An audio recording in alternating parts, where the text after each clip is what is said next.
Պարոն Փամբուխչյան, դեռ ինչքան է քաղաքացիական պայմանագիրը իր կոալիցիոն գործընկերոջ հետ Երևանի կառավարումը տապալելու։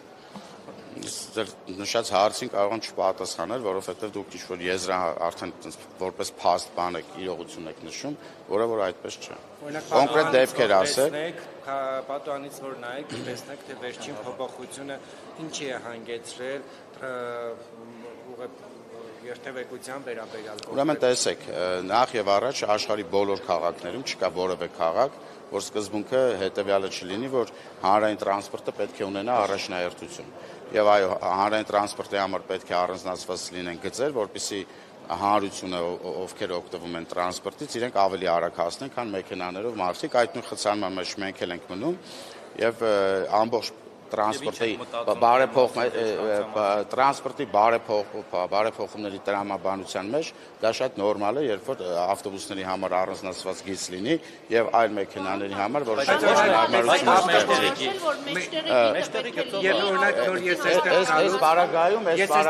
ներողություն ֆիքսեցի, թե ինչպես է ավտոբուսի համար նախատեսված գծով, ավտոբուսը չի երթևեկում, այլ գնում այն գծով, որը նախատեսված է մարդատար մյուս մեքենաների համար, բայց եւ այն գիծը, որը հենց որտեղ եք տեսել, պետք է կարող վիդեո ցույց տալ։ Ցույց տվեք, մենք ուսումնասիրենք, չէ, նաեւ սա պետք է տալ համապատասխան վարչություններին։ Որի համար հանրային տրանսպորտը պիտի երկրորդ գծից ավտոբուսի բանը համարներ է։ Շատ են, մենակ ես մեկը չէ։ Բայց եթե հարց եք բարձրաձայնում, կարող է հենց այդ ավտոբուսի վարորդի մեղքովական մեկ այլ ուրիշ բան։ Շատ է, որ բոլոր լրագրողները ֆիքսել են, նշանակում է, որ տարբեր ավտոբուսների, այսինքն ամբողջ ավտոբուսային համակարգը։ Տեսեք, մենք նաև եթե նկատել եք, երեք էր կարծեմ, մենք հայտարարություն ենք արել, որ այսինքն մենք որոշակի վերանայումներ պետք է անենք, հաշվի առնելով ստեղծված, խնդիրները, որ օրինակ խցանումները շատ է լինում, որոշ վերանայումներ կանենք, բայց իմ եւ մեր համոզմունքն է, որ պետք է հանրային տրանսպորտի համար առանձնացված գծերը լինեն, դա նաև շատ հեռու պետք չի գնալ մեր հարևան Թբիլիսի օրինակով։ Մի տրամաբանական հարց փողոցները բավականին լայն են, վստահ եմ։ Մի տրամաբանական հարց, պարոն Փամբուխչյան, բարեփոխումը փոփոխությունը նրան պետք է միտված լինի, որ դեպի լավը գնահատի։ Հիմա եթե եղածից ավելի վատ է, դրա ի՞նչն է բարեփոխում, ինչու եք այդպես անում։ Գուցե վերադառնաք նորից հինի։ Ես նոր նշեցի,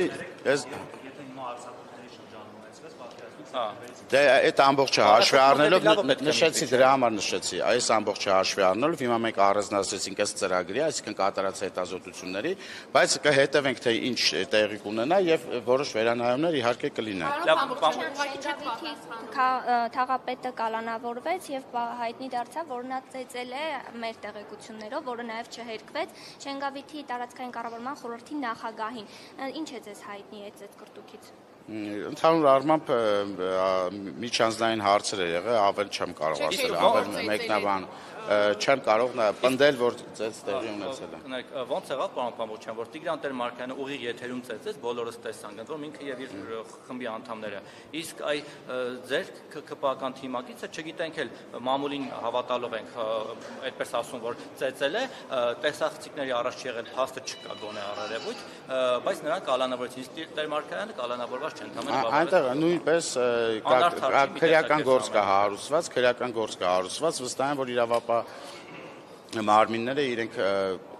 դեպքերը կարող են առանձին մոտենալ դեպքերին եւ մի դեպքում որոշում կայացվի, որ պետք է գնալ կալանքի, մյուս դեպքում չգնալ, որովհետեւ այնտեղ նաեւ շատ են եւ հակառակ կողմի վրա նույնպես կա քրեական գործ հարուցում։ Դեմոկրատական իշխանության ներկայացուցիչ ո՞նց է այդ ամեն ինչը։ Կպենիստում ենք տարբեր հարցեր քննարկում ենք։ Իսկ ձեզ ավելի վաղ հայտնի չէր դարձել, որ Ռազմիկ Մկրտչյանը Թաղապետարանում ծեծել է աշխատակցի, դրան արդյունից հետո նոր հաջորդել է Տիգրան Տեր-Մարկարյանի ծեծը։ Ընդ որում մի քանի մենք նման ինֆորմացիա չենք ունեցել։ Պարոն Փամբուխչյան, ամեն դեպքում արդարադատության տեսանկյունից տարօրինակ չի ձեզ համար, որպես քաղաքացի նայեք էլ այդ աշխով նայեք, որ միշտ պայքարել եք արդարության համար։ Տարօրինակ չի, որ ակնհայտ ծեծի դեպքով այդ մարդը կալանավորված չի, իսկ այն ինչ որ ուղղակի ինչ որ մեկը գնացել ցուցմունք կա տվել, այդ մարդուն կալանավորել են։ Տեսեք, իմ աշխով նայելը մեկ այլ հարց է, իրավական գնահատականը մեկ այլ հարց է։ Այո, դուք ինչպես նշեցիք, քանի դեռ դատարանով չկա դատավճիռ, ներկապային բոլոր անձիկ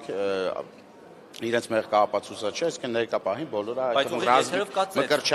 Ռազմիկ Մկրտչյանը անմեղ է։ Անգամ ուղիղ եթերով ծեծի ժամանակ, երբ որ բոլորը ուղիղ եթերով տեսել են որևէ արարք, քանի դեռ դատարանի համապատասխան դատավճիռ չկա, այդ մարդիկ անմեղ են բոլորը։ Ես առհասարակ ԿՊ-նիստի քննարկումները չեմ հրապարակում, որևէ հարցի չեմ պատասխանում։ Կարող է դատարանները պետք է փոխեք նորից։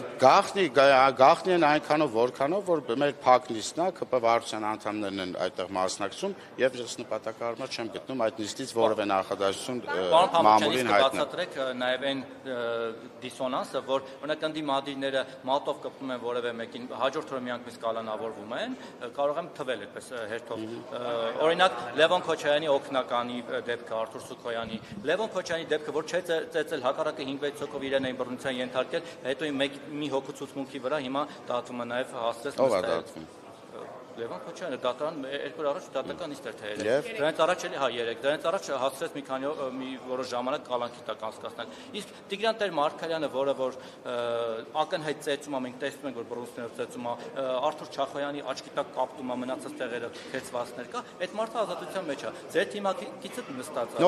Նոր պատասխանեցի ձեր հարցին։ Ես նոր պատասխանեցի, որ աշխարհը առհասարակ անհավատալի է։ Իսկ իշխանությունը ձեր արդարադատությունը։ Մեր իշխանությունը փորձում է ապահովել արդարություն եւ արդարադատություն։ Ոնց չի ստացվում։ Հումորներ են պատմում, ասում է դուք երևի ուղղաթիռով եք գալիս եւ չեք մտնում այդ խցանումների մեջ, դրա համար էլ ձեր մաշկի վրա չեք զգում, թե ինչ դժոխք եք սարքել մարդկանց։ Անտեղի հումորներ են, որովհետեւ ես կամ մեքենայով եմ գալիս կամ ոդկով եմ գալիս, ամեն ինչը տեսնում եք, այնպես չի որ կույր ենք, հարգելի գործընկերներ, մենք ասենք չենք տեսնում, սպասում ենք, որ դուք գաք մեզ հուշեք։ Ես նշեցի, այսինքն մենք նախապես հայտարարություն ենք արել, տեսնելով այդ ամենը, նախապես ենք 3 հայտարարություն արել, որ չի բացառվում, որ որոշ վերանայումներ տեղի ունենան, քանի որ այո, մենք ենք տեսնում, որ կա խցանում։ Նիկոլ Փաշինյանի գլխավորած այդ խմբի անավի եկեղեցին վեհարանը ազատել։ Ես առհասարակ քաղաքական թմի վարչության անդամ եմ եւ բոլոր քաղաքական նախաձեռնություններին միանալու եմ։ Որ վեհարան պետք է մնա վեհին, վեհապարն էլ ազատվի։ Ինչպես։ Վեհապարը պետք է հեռանա, հա, ինչպես Նիկոլ Փաշինյանն է։ Մենք հարցադրում ենք արել, ունի երեխա թե ոչ, այդ հարցին պատասխան չենք ստացել եւ այդտեղից կարող ենք ենթադրել, որ այո, ունի, հերքում չենք ստացել եւ ըստ կանոնագրքի նա իրավունք չունի։ Իհարկե Տեր Աստված չենք, գիրք կա գրած, կանոնագիրք կա եկեղեցու եւ նա է որոշում։ Այսինքն ինչ եք մեզ տարանջատում, առհասարակ ինչ եք մարդկանց մեզ ընդհանրապես տարանջատում եկեղեցու։ Որովհետև իշխանությունը եկեղեցուց պետք է տարանջատված լինի։ Այո, բայց նաև կա այնտեղ կանոնագիրք, ըստ որի գործում է եւ մարդիկ ապահովել է իր կառավարությունը։ Դա միա ձեզ ասենց հարց տամ, էլի, հարգելի գործընկերներ, ես որպես ավականու անդամ իրավունք չունեմ լինեմ երկքաղաքացի կամ գրանցման պահին պետքա վերջին 6 ամսում լինեմ Երևանի գրանցում ունենամ։ Հիմա եթե օրերից մի օր պարզվի, որ ես երկքաղաքացի եմ եւ կամ այդ ժամանակ 23 թվականին որ գրանցվել եմ որպես Երևանի ավականու անդամ, չեմ ունեցել 6 ամսվա գրանցում Երևանում։ Ձեր արձագանքը ինչպեսին կլինի։ Այսինքն ես պետք է այդ պահից սկսած դադարել։ Օրենք եք խախտել, թող ձեզ այո, օրենքը զբաղվի։ Հիմա այո, դեռ համար ասում եք, որ զբաղվեն, թող զբաղվեն։ Ասել եք թող զբաղվեն։ Թող զբաղվեն։ Սպասում եք, որ զբաղվեն։ Վերաբերյալ այսպես սրտառունչ հայտարարություններ անել, Նիկոլ Փաշինյանն ասում է, որ եկեղեցու հավատավոր զավակ է հայ առաքելական եկեղեցու, բայց դուք մոռանում եք, թե քանի եկեղեցի եք թողել Արցախում։ Դա է ձեր տեսեք էլի այդ հին խոսակցությունները արդեն ինձ թվում է ակտուալ չեն, շատ ակտուալ չեն, որովհետև մենք չենք թողել։ Եվ այդ մասին մենք այդ մասին խոսել ենք, 1000 անգամ խոսել ենք եւ ես ձեր հիմա այդ որ թողել եք, չգիտեմ ինչ եք արել, դա չի համապատասխանում իրականությանը։ Ծրագրում եղել է, չէ՞, Արցախում։ Այո։ Հիմա ձեզ մեղադրում են, ասում են, եթե դուք խախտել եք կառավարությունը ծրագիրը։ Այդ մասին դա ազգային ժողովում քննարկվել է այդ հարցը եւ տվյալ հարցը մենք ապացուցում ենք, որ մենք չենք խախտել մեր բանը։ Շնորհակալություն։ Ո՞վ է Արցախը ճանաչել Ադրբեջանի կազմում։